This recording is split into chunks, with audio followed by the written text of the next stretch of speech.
Hey Gearheads, and welcome to GT Garage Talk, a discussion about all things automotive. I am your host, Corey, and on this week's episode, I have found yet another willing participant to jump into the GT Garage Talk garage and talk cars in Anthony Fongo, automotive journalist himself up in the Chicagoland area. He writes for Mike Satterfield, who has been a guest here on the show as well. You may know him as the Gentleman Racer. Does a little bit of his own stuff, but I will let Anthony tell you all about what he is doing and what he is looking to do in the very near future.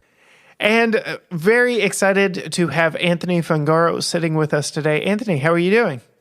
I am doing well. How are you doing today? Quite well. It has been an interview week for me, so I've been busy here on this end, but this podcast isn't about me. It's about you and all that you are involved in. You write for an outlet of your own and for another outlet as well. So why don't you give our listeners just a little peek into your life and how it ties into automotive? Yeah, sure thing. So, like a lot of people, I'm a huge petrol head. Been watching Top Gear since I was like maybe 10, reading Car and Driver since I was 5. Right. Was kind of doing my own thing for a few years until I met Mike Satterfield from the Gentleman Racer at the 2020 Chicago Auto Show, which is ironic because then we didn't have the auto show for a few years. Right. Decided that I would write from him, and from there, everything just kind of started happening. So, reviewing cars, I have Anthony on Autos now, and, in the future, hopefully I can do the same thing that you're doing right now. Yep. So we were talking before we went on air here about you doing a podcast of your own and building towards that. Any idea of what that would look like?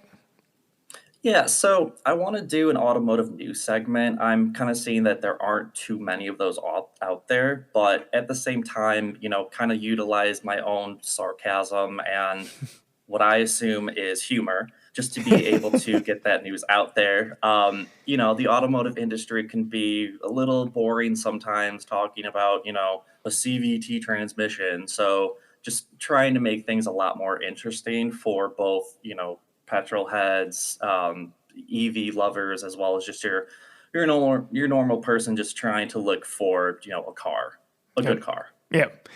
We'll look forward to that for sure on our end. But currently, as you mentioned, you're doing Anthony on Autos, kind of your own thing, and then also writing for Mike Satterfield over at Gentleman Racer. What has that been like for you? It's been absolutely fantastic. I mean, writing for the Gentleman Racer, writing with Mike Satterfield, it's been a great time and something that a few years ago I never would have imagined would be happening. So, being able to build my own brand, working with somebody that's, a great guy and very professional, it's just been a wonderful experience, especially being able to test drive, so many different cars within the last couple of years. Yeah, that's kind of the fun part of this entire job is the access to vehicles you probably never would have ever gotten to get into any other way. So I know he's involved in several automotive groups himself. What level of involvement are you with that? Have you been to big events? I know you mentioned meeting up with him at the Chicago Auto Show. Yeah, so I've been to a few different auto shows. Those were far in the past, but right now, because I'm a member of the Midwest Automotive Media Association, or MAMA. I've gone to a few of their different events, and like you were saying, just being able to drive, different vehicles that aren't even in the market yet or will not be sold in Illinois is it's a really cool experience. Especially when you're able to go on a track like Road America and just drive like a Toyota Supra as quickly as possible. Yes, so I've got several friends that are members of MAMA, and after seeing the last 2 years worth of posts at the spring rally, I'm like, yep, it is definitely time for me to investigate joining myself because Absolutely do it. Yeah. that is the first event I believe the Genesis GV60 was a member of, and Hmm.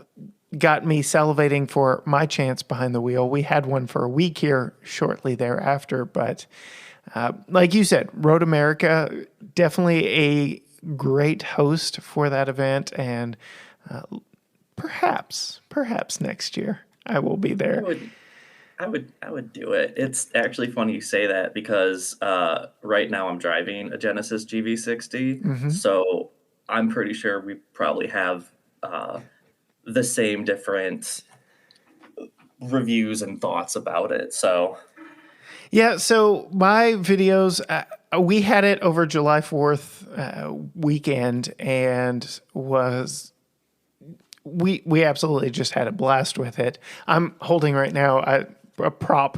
It's one of my Apple Watch bands that match the car like perfectly, just because it's sitting here on my desk. And I absolutely loved. We had the Sao Paulo lime version with the blue interior, and my whole solo video was about how that car spoke to me, that specific one. But it is surprising how well those videos are doing for me and for my channel. But the better of the two, I always do a solo video where I kind of talk specs and performance. And then I bring my family along and we do a family review and talk about how it works for the family. That's the one that's just taking off. So it's very interesting to see the interest in that vehicle, especially considering it's the third of a platform that is already out and has already won awards. But what are your thoughts of it so far? so something that I thought was kind of funny is I brought it to a Genesis dealership in me and by me in Illinois. Apparently, we're not getting it at all here. So when I brought it, everybody was so excited to see it. And I mean, I think there are only maybe two or three flaws with it. Otherwise, it is one of the quickest cars I've Hmm. ever driven, and the interior is absolutely beautiful. Yes. I love the gimmick of the shifter having that, crystal and then flipping over. I'm a big guy that likes, some like silly little gimmicks in Yep. cars, but out of the three, I think that it drives the best. It is really quick. But when you're driving it, the one thing I saw was the little spoiler that it has kind of intrudes when you're looking at the rearview mirror, Mm. but that's my only complaint, really. Yeah, the back end of it, in the most loving way possible, kind of reminded me of Pontiac Aztec, kind of gave me those vibes. Hmm. And I Yeah. was like, not the best, but also not the worst. But yes, the interior of that one. Have you messed with the glove box at all? Oh, you mean the drawer? The drawer, yes. It's just small, thoughtful little, I hate to use the word, but quirks that they bake into that vehicle and just think a little bit differently for sure. Now, I you had mentioned y'all not getting one.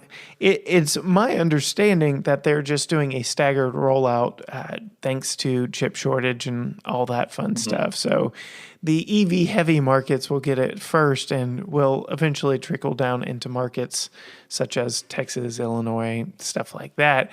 But yes, not only was mine loud to see visually in that Sao Paulo line, but it definitely turned heads before I ever even got it home. I was spotted on a local car spotting Facebook page, and my brother tagged me in it. He's like, "Is this you?" I was like, "Well, yes, I can't hide in that thing." But I've had many different vehicles that I thought would get me on that channel, or on that page, but it was the GV60 that landed me there first. I actually have two people that after I gave them a little spin in it, they're like, how much is it? Where can I get it? And I was like, it costs, X amount of dollars, and you can't because you live in Illinois, so you're gonna have to wait a little bit. Yeah. But it really impressed almost everybody that I was with, except Mhm. for one person who didn't like the gimmick of the shifter. But we'll just, keep that person to the side. Right, right, right. Yeah, my brother has long been a Tesla fan, and I hate to say he's drinking the Kool-Aid, but possibly. And he said getting to ride in that GV60, he said it is the new EV bar for him. Like it has set the bar in a way that the Tesla has not. And he's ridden in a few. Tesla doesn't have a PR department anymore, but I've had a Model Y Performance, and which is the most apt competitor to the GV60. And between the fact that it's an established brand with a dealer network and service centers, and then the build quality is just far and away above Tesla, because that's what everyone complains about Tesla is the Well, build and quality. even the building itself. So, going back to my previous story, that Hyundai dealership was telling me that they're going to get their own dedicated Genesis dealership, and they said that one of the things that Genesis requires is a Zen garden in the dealership, and I just thought that is the coolest thing. I mean, just having a dedicated Genesis dealership and being able to walk in and just feel instantly calm. Yes. So the first ever standalone Genesis dealership in the world is actually about a 7, 8 mile, 8 hour drive from here, something like that, in Lafayette, Louisiana. And it was very tempting for me. The first Genesis I got was the GV70, and I fell in love with the brand at that moment. That vehicle was just it it it was for me. And it was very tempting. I was trying just to work out the scheduling both within my life and within the dealer life, to where I could take it down there, do a little film just about the brand in general. And it didn't work out, but yes, the attention to detail from shopping to purchase to ownership in the Genesis brand is definitely being taken up a notch. And it makes me think of the origins of Lexus. I was young when that was happening, but Toyota decided they needed a premium brand, and Genesis and Hyundai are taking plays from the Toyota playbook and really stepping it up. And I am loving it's not quite a rivalry yet, but the competition that Genesis is bringing to that upscale luxury market. They aren't quite like Mercedes-Benz S-Class, although as we sit here right now, the G90 sedan is being unveiled, and that thing is just nuts when it comes to luxury.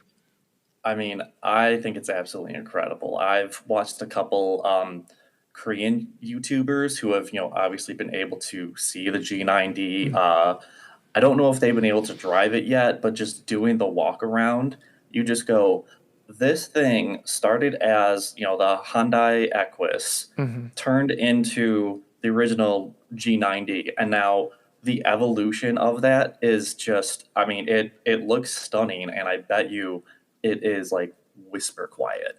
Oh, yeah. So we recently had the S580 here on the channel, and I'm very much looking forward to my first experience with the G90 just to compare the two. Hopefully it is in close enough time proximity that I'm like, okay, I remember everything about the S-Class, because that really was an impressive vehicle all told, and just pampered you in every sense of the word.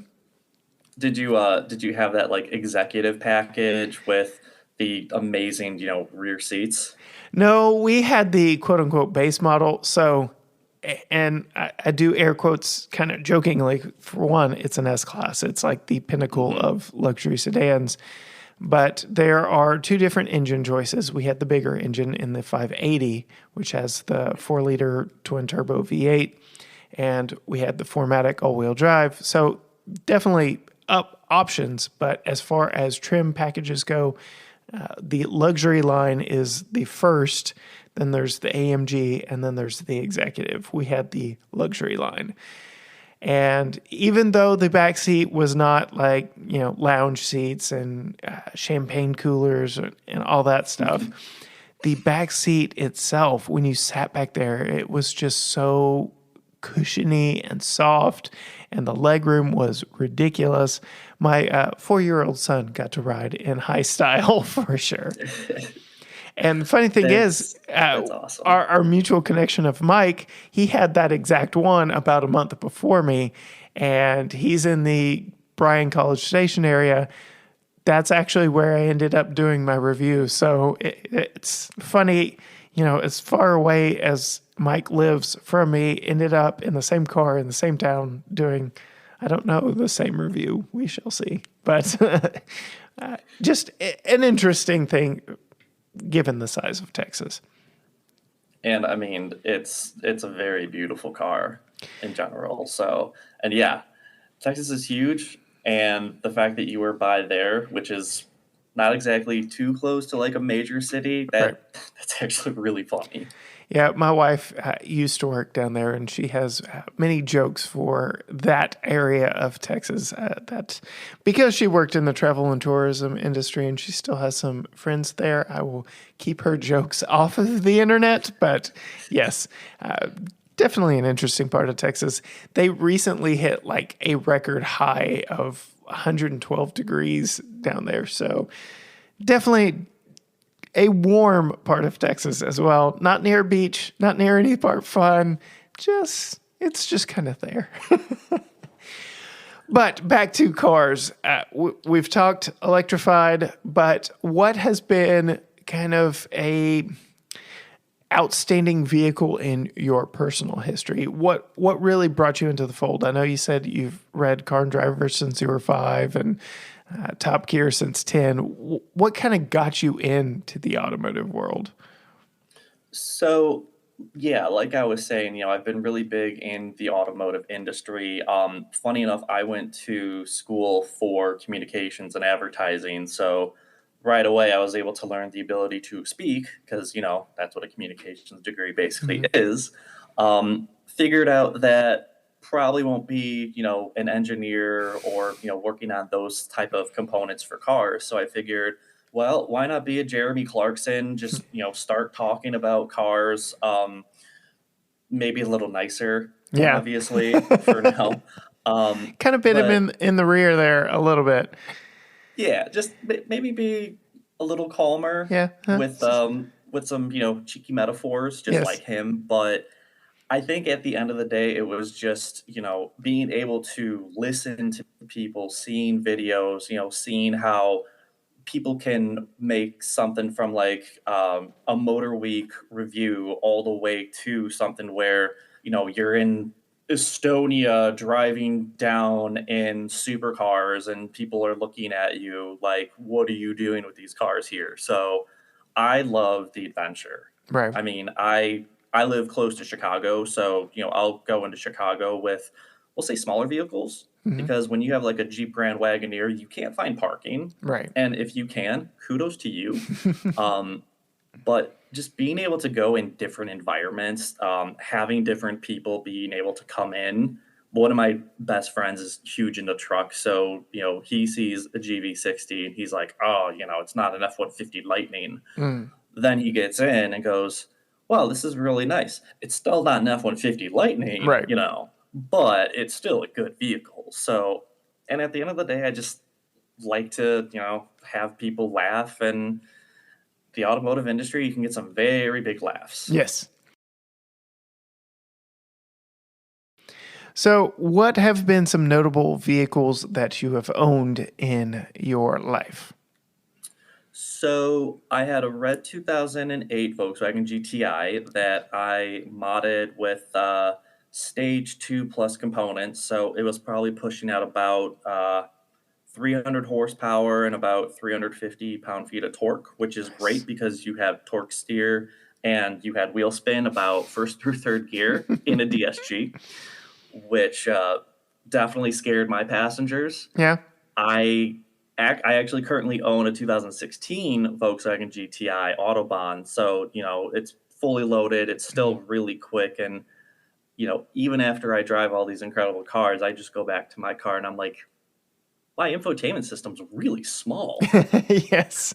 It's amazing how quickly that all changed because my first brand new car was a 2007 Silverado and no touchscreen in that, no, Hmm. barely had an LCD like legible screen. I was like, okay, whatever. I had an aux port in it. That was cool. I replaced that with a 2011 Chevy, very similar infotainment or entertainment system in that one. Still no touchscreen, all push buttons. Replaced that one with a 2012 Camaro SS. Again, very similar. And then replaced that with a 2013 model color touchscreen, but very, very basic, like Hmm. foot in the door into that color touchscreen infotainment stuff. And now you've got Apple saying, oh, yeah, with iOS 16 that comes out this fall, CarPlay can control every screen in the vehicle. And it's like, wow, that changed very quickly. That's actually part of the reason why I got the 2016 rather than the 2015 is that's when Apple CarPlay first started, and Volkswagen was one of the first automakers that were having it. So when I tested it, I mean, it's the same vehicle except I plugged in Apple CarPlay and went, okay, I'm getting this instead. Yes, my wife and I are in agreement, and she's not even really a tech person, but the next vehicle we purchase will have CarPlay. Both of our cars have Bluetooth integration, but that just took it up a whole nother level of convenience and just, having the same navigation experience no matter what vehicle you're in. We travel a lot. Obviously, Texas is big.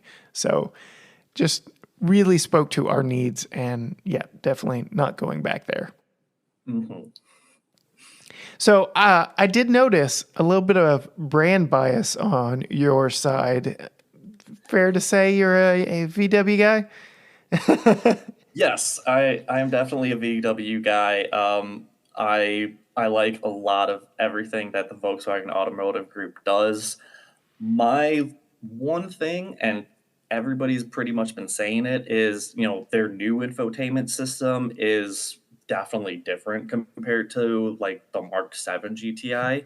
I mean, probably still a great car, Right. but that's probably one of the biggest differences. Otherwise, the ID4, I see so many of them around here now, and it's really cool being able to see, somebody getting out of maybe like a T1, getting into an ID4, and then you just kind of see this, blobby little Volkswagen just kind of accelerate Mm. and go a little faster than a GTI.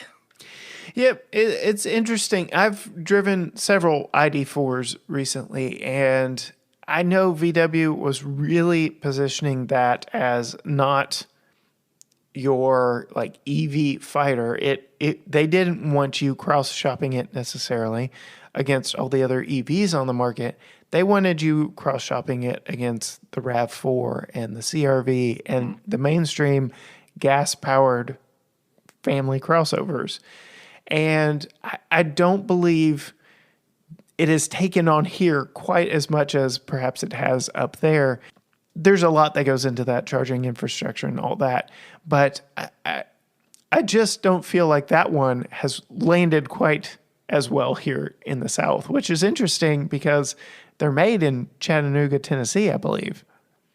Yeah, yeah, they are. I mean, we have a lot of fast chargers around me, but the one that's closest to me is actually at a bank. So when I went to charge the GV60, some person in this little known Italian car called a Lamborghini um, parked, and I just went, okay, I'll give you this spot. It's fine.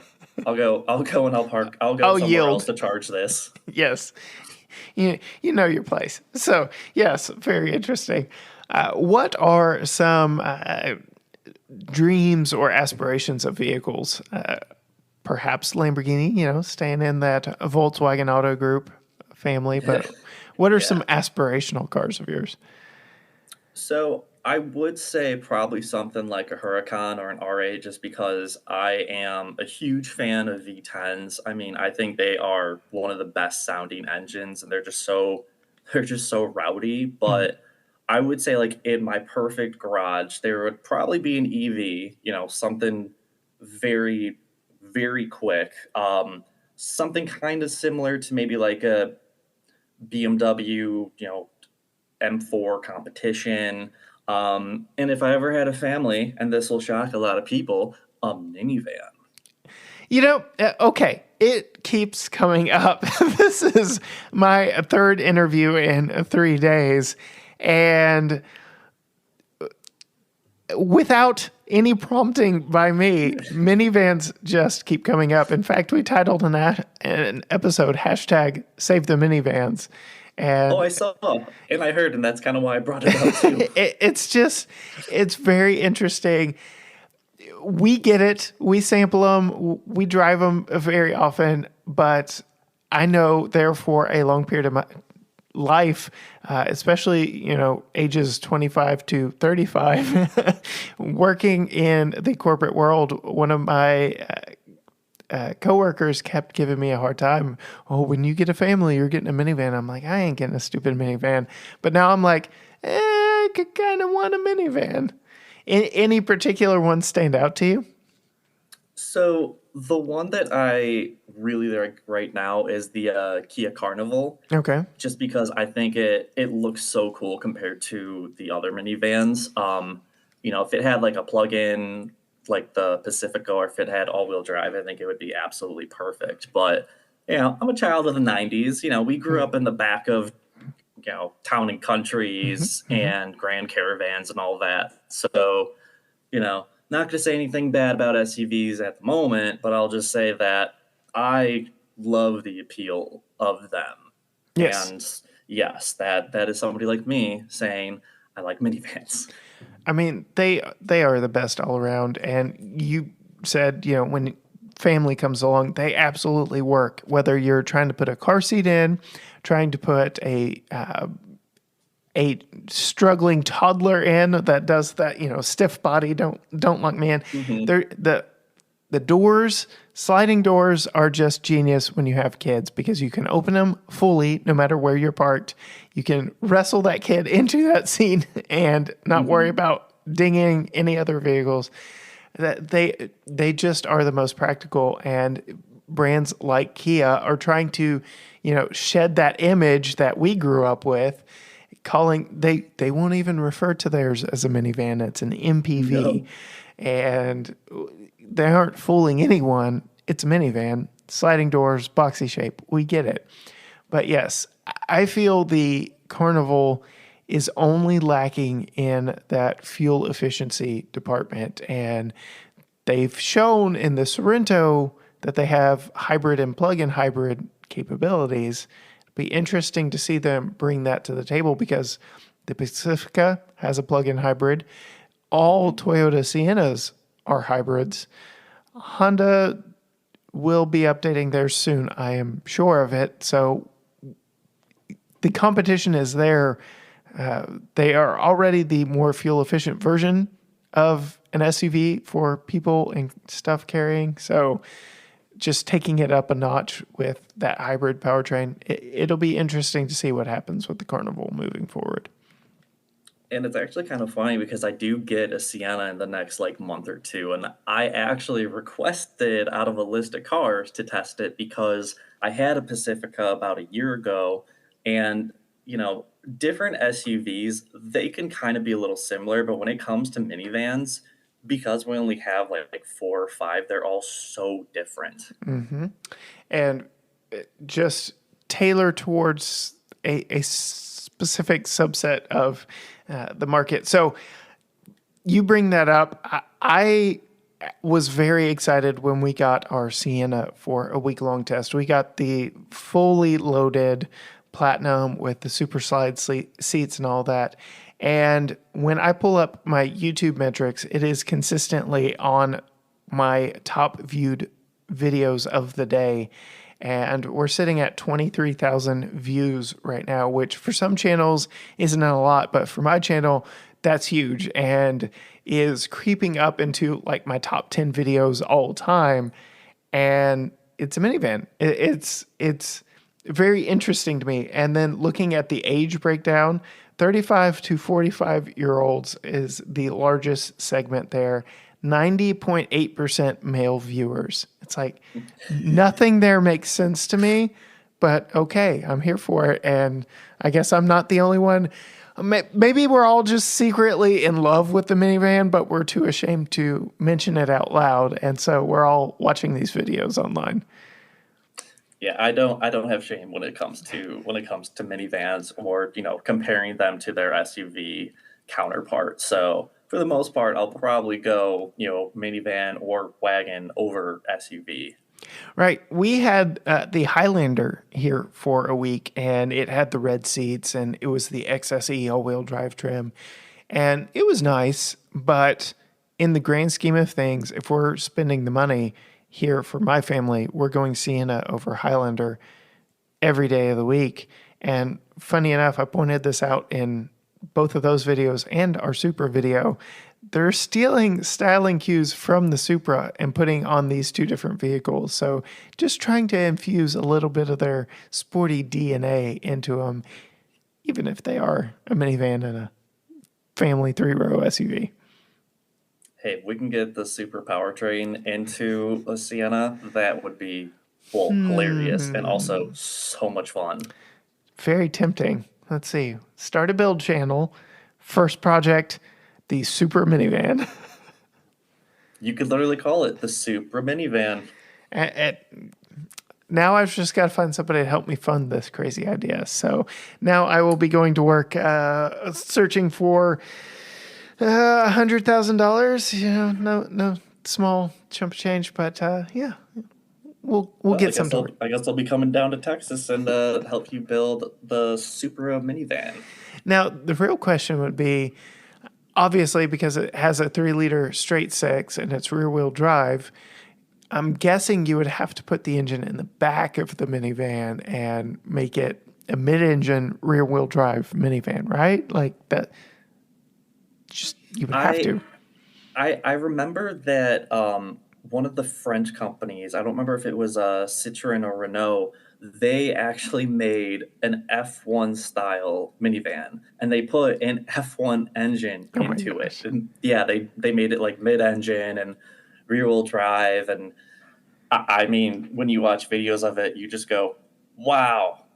Yes, you guys had a lot of time on your hands, but this thing is just so cool. Yeah, I'm thinking, take out the back seat because you've got those awesome lounge chairs there in the middle. Mid rear engine, however it fits over that rear axle.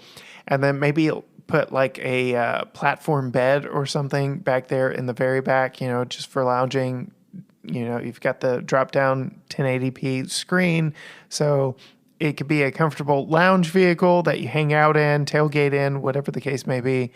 But then when it's time to leave, you fire up that straight six and burn rubber out of there. I think we're on to something. If you're listening, I'm sure tens of people would love this.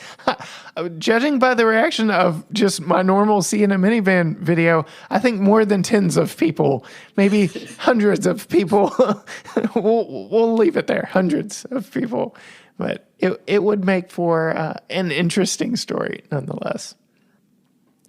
Speaking of interesting, fun stories, that takes us into our final segment called Random Misfire, where I've got a list of multiple different this or that, either or kind of preferential questions pertaining to the automotive industry. And based on our conversation so far, I will pick my 8 favorite because, in my opinion, I know you like the V10. All engines should have 8 cylinders. So I will pick the 8 best ones, and we'll just kind of learn a little bit more about you in the process. You ready? Let's do it. First one, I ask of everyone, do you name your VW GTIs? First one was Lil G. Okay. Second one right now is Lil G 2.0. Okay. I don't know whatever I'll call my next car, but yes, I do. I do give them names. All right. I approve. Let's see here. Okay. So you were talking about DSG, manual or automatic? I think that really depends on the person. So for myself, I like DSG more than manual just because I think it's easier to use, but hashtag save the manuals. Mm-hmm. Um, if you can get a manual, do it. Absolutely. They're a lot of fun. So, side question from this: do you use the flappy paddles? Oh, yes. Really? Every day, any type of car that I get or my car, I always just flappy paddle it all day. I test them out, but like getting into like spirited, I will say because I'm on public roads, spirited driving, I just can never get into the use of them. And I drive a 6-speed manual daily. So like I know shift points, I know listening for the engine. I know all of that. Something just doesn't translate in my brain because it is just a quick flip of the paddle that I'm like, yeah, but it just doesn't work for me. So to each their own, I guess. Yeah. Burnouts or donuts? Donuts. Have you done anything crazy? I know you're mostly in front or all-wheel drive vehicles, but done anything crazy in a front drive vehicle, like, I don't know, trays under the back wheels or anything like that? I mean, I've probably tried to slide one of my GTIs and it was an absolute failure. Um, but when you have something like, let's say, like a Kia or a Hyundai Kona EV, all you do is just mash the throttle and you get all the wheel spin. Okay. Everybody likes a good amount of wheel spin, right? It just makes it. Oh, yeah. Going back to Top Gear, James May, his principle that cars are most fun at the margin. And so, really, the cheaper, less sporty they are, when you really push them, they turn into fun cars. Mm-hmm. Yeah, yeah. My Chevy Cruze Eco definitely falls into that category. It'll squeal tires basically because the tires on it are designed to barely make contact with the road anyway to save for fuel. Yeah. All right. New or classic? I'm going to go with new. And it's funny that you talk about James May because he's actually talked about this on the Grand Tour. Classic cars are great to look at, but sometimes they're terrible to drive. Oh, And let's absolutely. face it, in this world of, getting to semi-autonomous driving and people being a little bit more distracted, I would rather be in a car with, modern safety features, modern tech, maybe an old school, rear-wheel drive manual transmission. But at the end of the day, I will probably always go new unless somebody, gives me a 69 Camaro, then I won't complain. You speak my language now. Like that's my go-to. All right. So we're talking DSGs earlier and just all the different transmission options. I know you mentioned CVT earlier, but one thing that doesn't really get a lot of play in car conversation, and it's starting to pick up. I read a Car and Driver article about it just yesterday. All the different ways manufacturers are having the driver interact. So are you column shift? Are you console shift or rotary dial? What is your preference for picking your PRNDL? I would say for my Prindle, if it's like a big truck, like an F-250, I love the giant column shifter. Mm-hmm. The rotary dials, I think it kind of depends on where you put it, but I'm always going to be, having the shifter on the floor, just bringing it back to drive or sport mode. Yeah. For me, the rotary dial, it's very interesting. For some reason or another, in both Ford and Stellantis products, not really a huge fan, but you're driving the GV60 right now. It worked very well in the GV60. So Hyundai, Kia, Genesis, for some reason, I don't know, they're not that much different.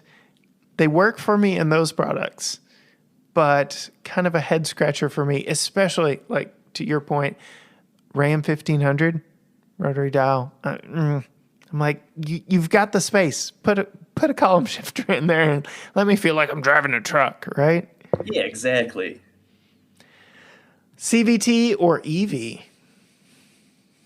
Oh, that's an easy one. EV, 100%. All day, every day? I actually wrote an article a couple years ago about CVTs, and I'll be nice and say my disdain of CVTs. Don't get me wrong, they're getting better, but I would never own a car with a CVT. There are some out there that do an excellent job of fooling you. The Subaru Outback Wilderness has an 8-speed, air quote, CVT that did a rather convincing job of not being terrible. I'll put it that way. However, the one that surprised me the most, so Infiniti launched and is trying to like rebrand themselves, come back as this premium upscale brand, the QX55, gorgeous vehicle, hands down. Got in it, floored it, and you can even see my reaction on our video on YouTube. Just total letdown when you get that rubber band. All the negative things are present in that CVT. My favorite story about using a CVT is I was at an automotive event in Colorado, and the location was 2 hours away. So after the event, I was in a Honda Accord Hybrid, and I'm pretty sure it was revving constantly at 4,000 RPM. So all you hear is that, for about 2 hours. And the driver and I had to choose what kind of music we were going to listen to because that was not a pleasant sound to hear. Oh, yeah. No, not great. ICE or EV? Oh, God. ICE. I'm still going to go with ICE. The reasons why for me is just the infrastructure itself. Yeah. You know, at the end of the day, it's easier to, fill up with gas. I still love hearing, the sound of an engine or, like you're saying, like being able to shift yourself or being able to use like flappy paddles. EVs are definitely getting there. Love the GV60. Probably go with the GV70 just because I just absolutely love that engine. Which version did you sample? The 2 or the 3 liter? 2.5 or 3 liter. Yeah. The 3.5. I have not gotten a chance with that engine yet. I did get to drive the G70, which is the sedan counterpart, with the 3.3, which is the head scratcher. So they put the 3.3 in the sedan, the 3.5 in the SUV. I don't know. I can't quite figure out their build structure there, but absolutely loved the G70. So looking forward to more time with that platform because, yes, definitely high on my wish list. Let's see. We've got 1, 2, 3, 4, 5, 6, 7. Oh, my goodness. One more. On-road or off-road? If I'm trying to have fun and it's not my car, I would say off-road. For where I live, because you literally can't go off-road without going on somebody's property, then it would have to be on-road. All right. Fair enough. I'm blessed, for one, here in Texas, land is aplenty, but very similar in your situation, live in a metro area that does not have a lot of just spots I can go hop off-road without being on somebody's massive plot of land. But we are blessed with a world-renowned off-road park about an hour away that allows us to test and have fun out there. So yes, if you've got something in your backyard, the off-road world is a very fun one to explore. Yeah, my off-roading here consists of going on grass or maybe going to a construction site that's open for about 5 minutes and then I run away, Yeah. or drive away.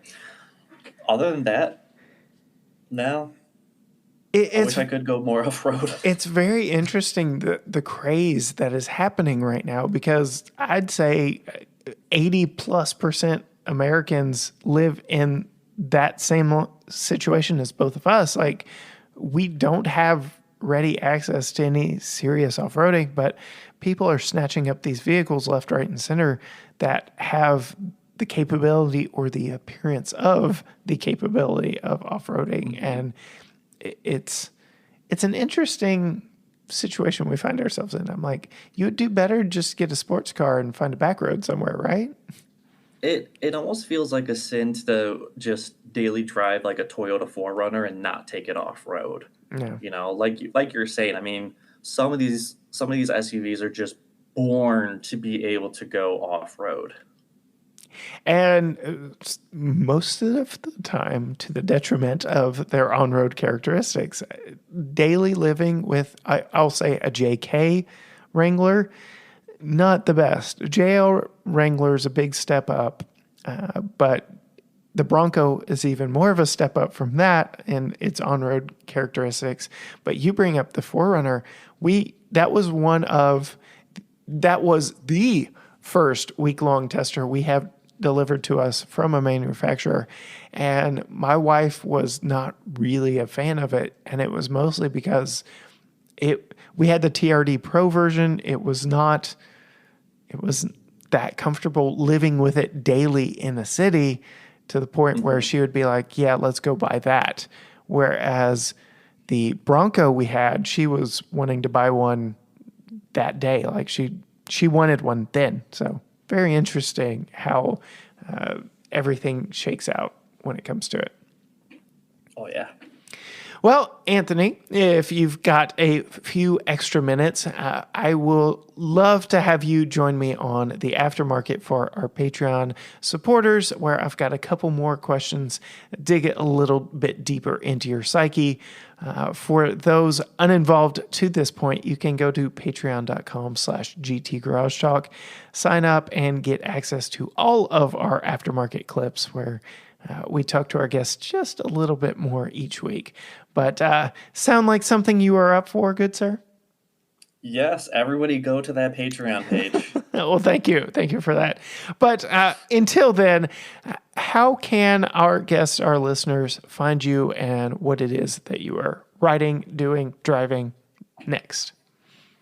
So right now I have a BMW M240i, which is great minus the back seats. And if you actually follow me on Instagram, so the Fongo with an F, Yep. or you can just look up my name, Anthony Fungaro. You'll see that I did not fit in the back of the M240i, and it was very sad. I also have Anthony on Autos. And of course, I got to do a shout out to the Gentleman Racer, just because all my articles are there, and Mike Satterfield is just an awesome person. Yep. And we will put links down to all of that down in the show notes. Make it really quick and easy for you to access. But Anthony, just awesome time talking to you this week. Looking forward to seeing more from you and hearing that podcast when it drops. Well, I appreciate it, and I know who I'm going to have as a guest. Hey, I'll come on happily. All right. So huge thanks to Anthony for coming on, joining me this week. Always fun talking cars, talking passions of vehicles. Definitely seeing some brand biases there, but I am not one to talk on that one. My GM love runs pretty strong, but some brands have been swaying me away here lately. I cannot deny that for sure. Huge thanks to him for just giving us a shout out for our Patreon. Absolutely go find us over on patreon.com/GT Garage Talk. At the $5 a month tier, you can jump on and have access to every aftermarket episode we've recorded. I know I am playing catch up. I got a little behind there on those, but just fun extra conversation with each podcast guest each week and just furthering the discussion just a little bit more.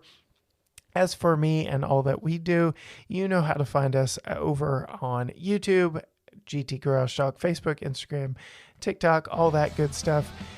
And of course, gtgaragetalk.com. Thank you so much for listening each and every week. And until next time, Gearheads, bye.